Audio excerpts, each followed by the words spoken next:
Hi, everyone. This is Pastor Suzette with day 85 of 90. Can you believe it? Day 85. The fear of the Lord and wisdom found in the Gospel of Luke. Beloved, above all things, I want you to prosper and to live in health, even as your soul prospers, and our souls prosper through the fear of the Lord. This is the fear of the Lord and wisdom in the Gospel of Luke. There's a kind of a fear that shrinks us. That's the fear of people, fear of not having enough, fear of spiders, whatever it might be. But there's that other kind of fear that just absolutely strengthens and straightens your spine. And when Scripture talks about the fear of the Lord, as we've talked all about for the last 84 days, we are not talking about terror.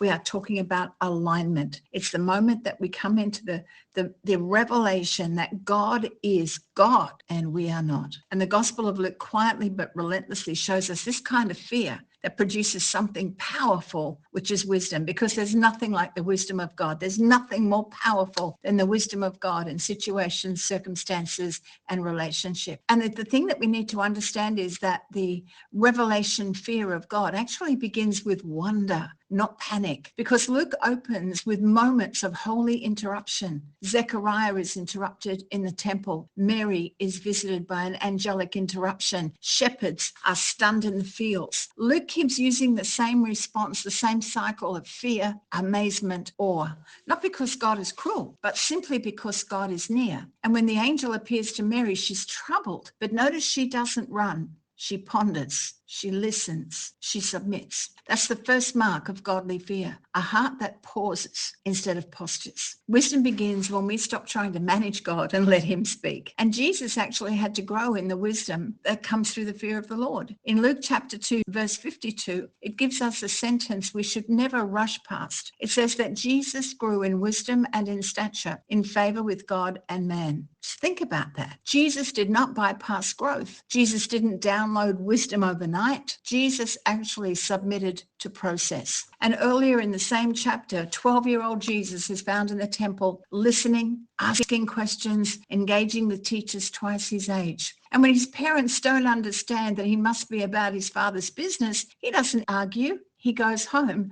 and submits to them. That's astonishing. But the Son of God models this truth that wisdom flows from reverence. Wisdom does not come from independence. If Jesus embraced reverent submission, how much more do we need to do that? Because the fear of the Lord reorders what we take seriously. Luke records Jesus saying something really confronting in Luke chapter 6, verse 46. It's almost like Jesus drew a line in the sand when he said, "Why do you call me Lord, Lord, and do not do what I say?" That's not a gentle encouragement. That really is drawing a line in the sand. And fear of the Lord isn't about how loudly we worship. It's about how quickly we obey. Wisdom shows up in decisions that no one applauds. It's when we hold our tongue, when we forgive without leverage, when we obey God even when the outcome isn't clear. Luke shows us people who fear God more than consequences, and he also shows us people who fear consequences more than they fear God. Only one group walks in wisdom. And this kind of wisdom isn't cleverness. It's actually an eternal awareness. In Luke chapter 12, Jesus tells the story about a rich man who plans brilliantly and yet dies that night. And Jesus calls him a fool. Why? Because he planned without God. And here's the punchline that Luke wants us to understand and to hear. We can be successful and still be extremely foolish. The fear of the Lord actually injects eternity into everyday decisions. It asks things like, how does heaven see this? What does God value here? Who am I becoming by choosing this? See, wisdom